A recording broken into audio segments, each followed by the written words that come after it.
Welcome to the Raise podcast. I'm Carol Barwick. We're here to raise your confidence and inspire your creativity. Each episode, we will have a different guest who will be discussing our Raise word. The Raise word is a word that will encourage you or empower you and at times inspire you to explore the word a little more for yourself.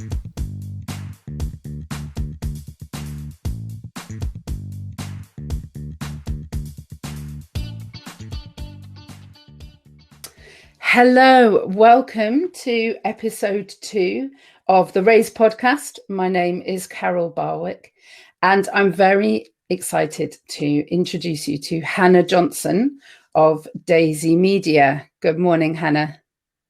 Good morning, Carol. How are you? I'm well, thank you. How are you doing? I'm good, thank you. Good. So Hannah is on here today because the word that we are looking at in Raise is process. Now, I always like to ask the people in the Raise group and the wider audience what process means to them. And process is an interesting word because it's got lots of different meanings. It can mean a kind of system of how you do things, and it can also mean a way that you work out kind of what life looks like. And so I always like to ask the listeners what process means to them. So you might want to have a little think about what process means to you as we're talking to Hannah. But the reason that I've invited Hannah on today is Hannah is my girl Friday. She is the process queen as far as I'm concerned. And when I'm not sure how to do a certain piece of admin, or I've got a tricky problem and I don't know what to do, Hannah will be able to sort it out in seconds. So Hannah, the first thing I want to ask you is, how does having a process in place make you feel? It definitely makes me feel more organised. I think I'm a bit scatty, and so to have a process to, whether it's writing a to-do list or coming up with a plan of how I'm going to walk through things. If I've got lots of errands to do out the house, I might sit down and write down, I need to take that to my mum's house, and then I need to go to grandma's house, and I need to go to the supermarket. But I will do it in an order that makes sense. So like the furthest place away from home first, and then work my way back home or something like that. And having a process means that I'm more organised. Certainly when it comes to dealing with my 6-year-old, if I can tell him, we are going to 1, 2, 3 stops and then we are going home, he just feels a bit more like reassured that he knows what's going on. So sometimes it's, yeah. So would you say that kind of a security, a bit of a security blanket? Yeah, I think sometimes it is a security blanket. Brilliant. And have you got a certain way that you like to kind of have your admin? I know that you and I both like a good sticker and a planner or two. In fact, you have totally influenced me on my planner for this year. I'm using the Passion Planner because Hannah sent me one and said, have a look, what do you think? And it's a nice and simple one. But Hannah, if you had to do your top 3 planners, what do you think they would be? That's a tough one. That is really tough. So I am a fan of the to-do list, obviously. So the bullet journal system works quite well for me. It's flexible. You can make it work however you want it to. But if you look on Instagram or Pinterest at bullet journals, don't get overwhelmed by the pretty spreads. Take it back to basics, go to the bullet journal website and look at the original system that Ryder Carroll started, because that's the best place to start. It keeps it nice and simple.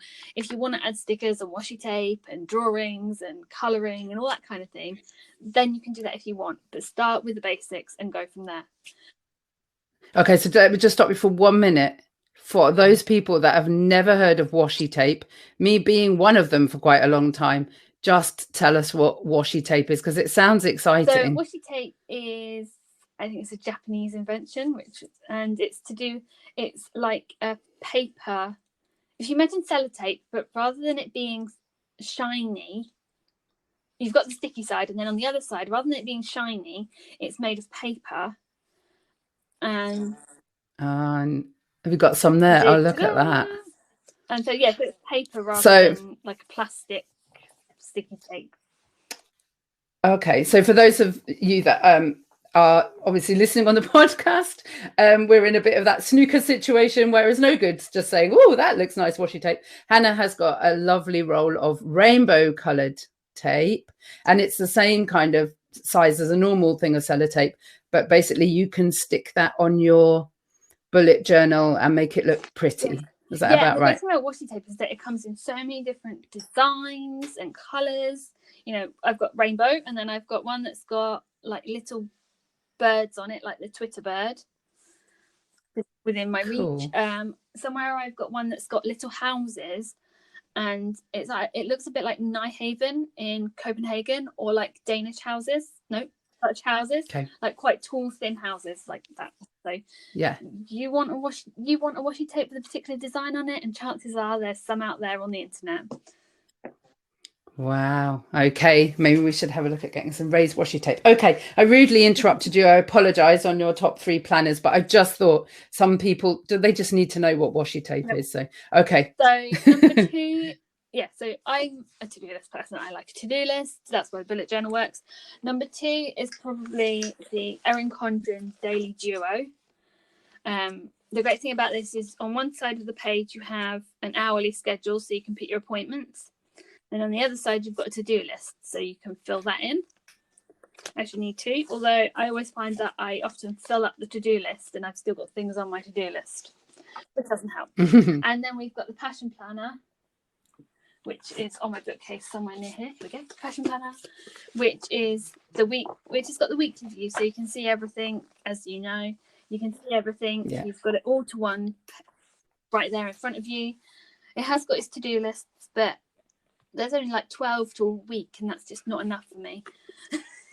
So that's number 3. So I've got bullet journal, Erin Condren Daily Duo, and then the standard Passion Planner. Yeah, and what I like about the Passion Planner is it's got quite a lot of space in the back to write notes and things like that. So it's got quite a few good little spaces to write things down.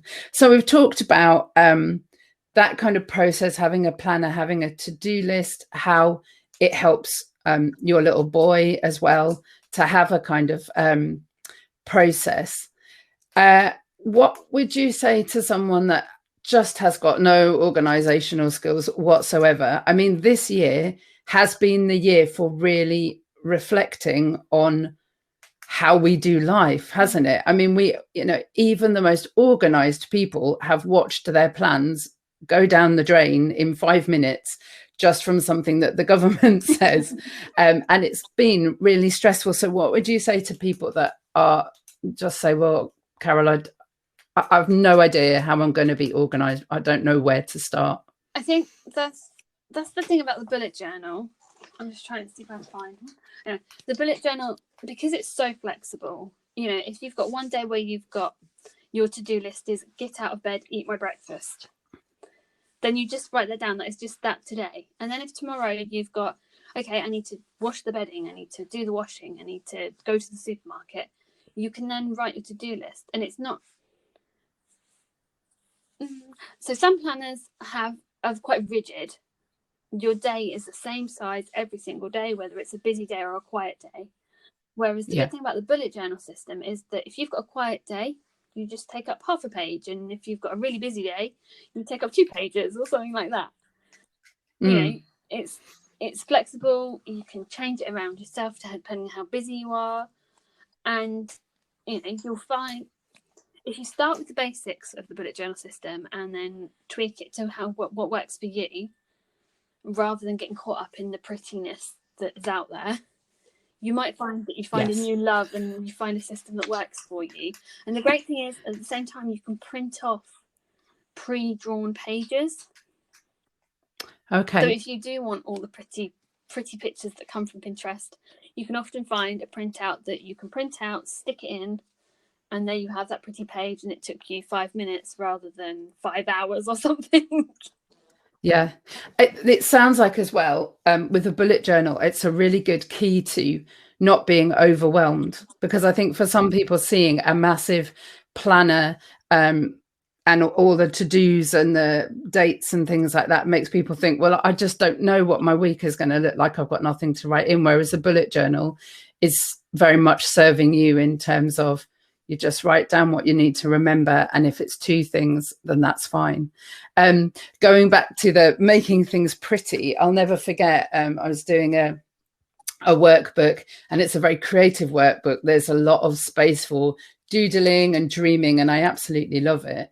But the conversations around the felt tip pens and which felt tip pens you should use, there were wars between one felt tip pen, a fine one, no, that one bleeds through, this one's too thick, doesn't have enough colors, and that was before the washi tape and the stickers, and so I mean it's a big deal, isn't it? Oh. Doing a planner, and I think it's not just about making it pretty, it's about personalizing it, and that is about owning what you're doing, and that feels a lot nicer and easier to manage. So let's own what we're doing today, rather than let's do it and let's make sure it's all done, let's write it all down, and if you don't do it then you're a failure. But let's just own what we're doing, and make it as fun as possible, and I think that helps to just kind of help you gain some confidence in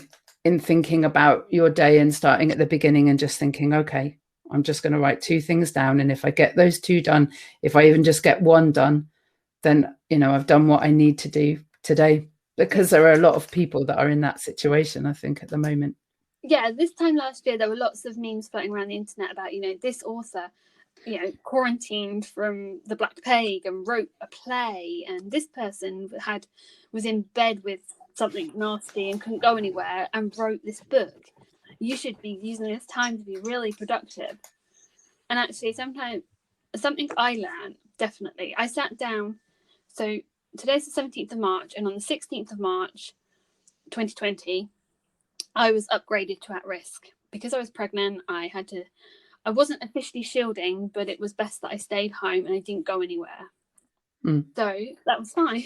That was fine. I was a little bit overwhelmed. I was sat there going, okay, well, swimming lessons are cancelled and knitting groups cancelled and this is cancelled. And we're in the middle of March, which means that my birthday in 6 weeks is kind of cancelled. I'm not going anywhere. It'll be at home.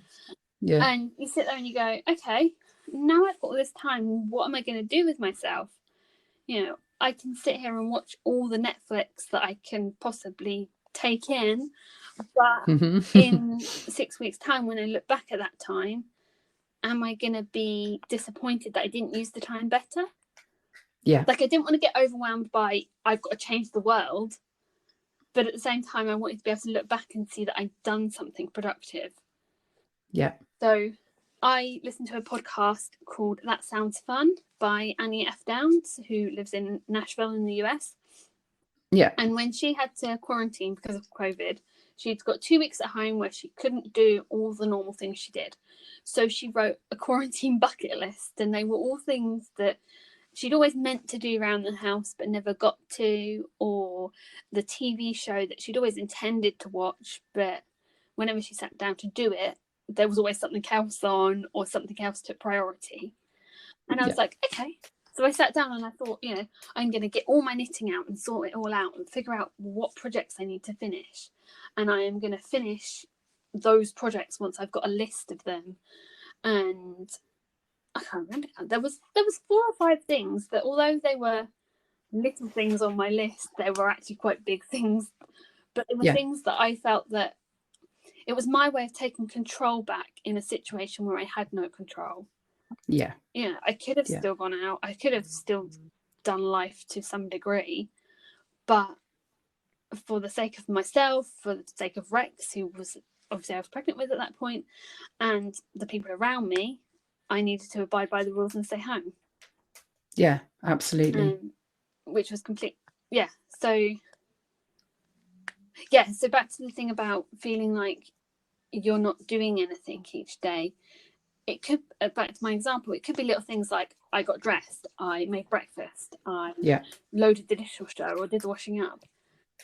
They might seem like little things when you think of the big things that change the world, for instance, but actually sitting there and going, actually, I did get dressed today, and I did have breakfast, and I did do the washing up. And you feel like you've achieved something, even if they do seem like little things. Yeah, absolutely. Sometimes even getting up, getting dressed, and making your bed. It might seem like nothing, but actually you did something with your day. Yeah.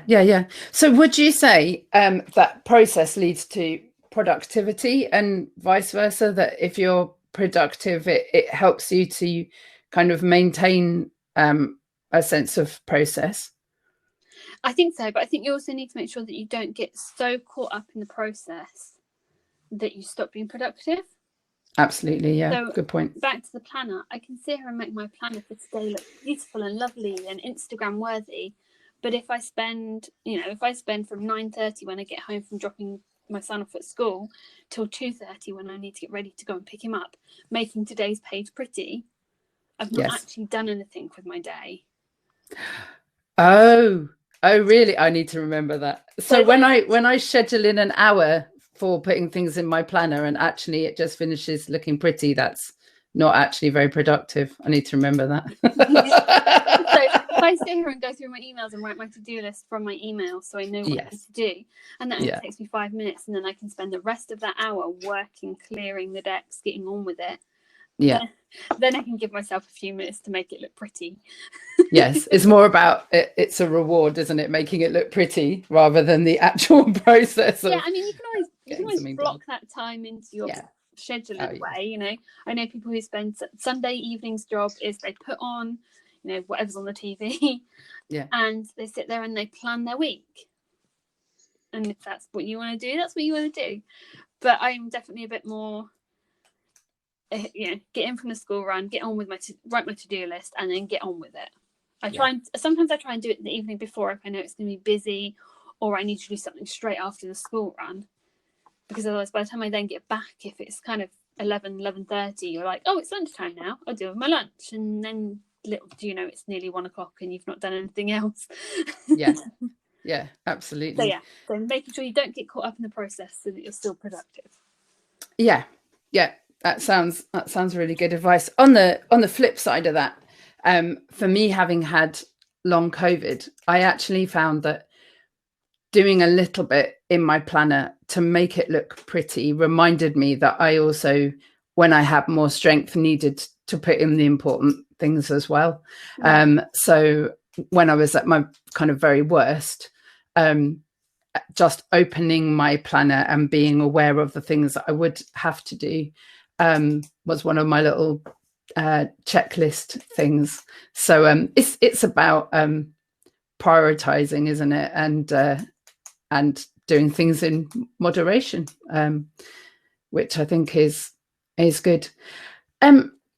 So we talked a lot about process in terms of kind of having a system and it feeling safe and secure, but the other kind of side of process is how you kind of process thoughts and how you kind of work through situations and things like that.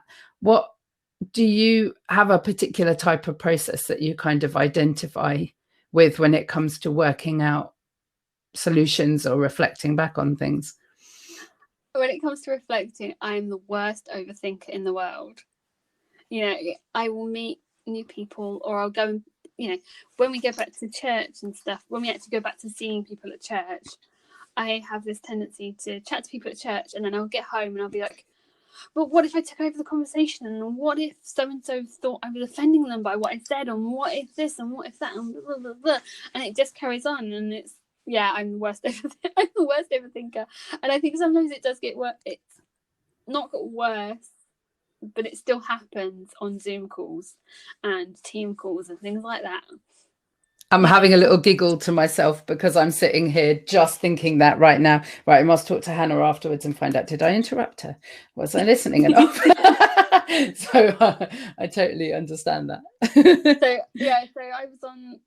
I was on a house group call, community group last week, and we were discussing, we've been listening to a podcast called Fight, Hustle and Hurry or something like that. Okay. And it was the particular episode we were talking about was on something that's gone from my head now. But one of the conversations we came up with was about friendships, and so they were talking about, where possible, get rid of things that take up time but you don't get enjoyment from them, or they cause you too much stress and things like that. So then we were talking about friendships, and should you ditch those friends that friendships take too much energy, or they are toxic, or maybe there's that friend that takes more than they give to the friendship and things like that. So we're chatting about different things, and I chat about some of my friends that I used to have that I no longer have, and how the relationship is with them now when we do speak. And then we also talked about another friend where we have been friends since we were in like year 3 or year 4 at school, and we are now in our mid-30s, and we see each other and it's like we never were apart. We've been friends forever. Lovely. Yeah. So you've got those two different sides. But then I got off the call from the house group and was like, oh my goodness, I just spent ages talking, and they're all going to think that I'm such a chatterbox, and they're not going to want me to be part of their group anymore because I just keep talking. And that's interesting, isn't it? Because that's a point where you're like, right, is this really healthy processing, or do I really just need to put it to one side because I'm going to get into my head too much? And I guess it depends who you talk to as to how you would then deal with that. Because I think if you spoke to some counsellors, they would say, well, Hannah, yeah, it does sound like there might be a bit of an issue here. So if you can write it all down and eke it all out and look at the different things that you said and how different people might feel. Whereas another counsellor might say, don't worry about it. Like it's, is there something about what other people think of you is nothing to do with you, or something like that.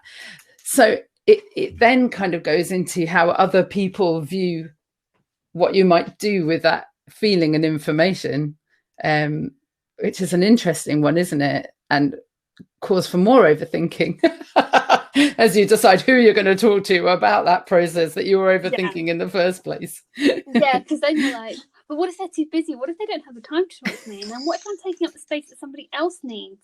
And then you're like, seriously, this is just so exhausting. Yes, and not productive. And I think it's possible it's some level of maybe self-esteem or some kind of anxiety in a way. Yeah. So part of, once I got over the initial like, oh my goodness, what's happening with the world, I'm gonna have to spend so much time at home, I then got to this point where I was like, but I don't have to socialize with people. I can stay at home, and the socializing is on my doorstep. So it can be like, oh well, it's lovely to see you, COVID, bye. Yes. like I think, as much as the fact that I can be extroverted in some situations, I think I am most definitely an introvert at heart.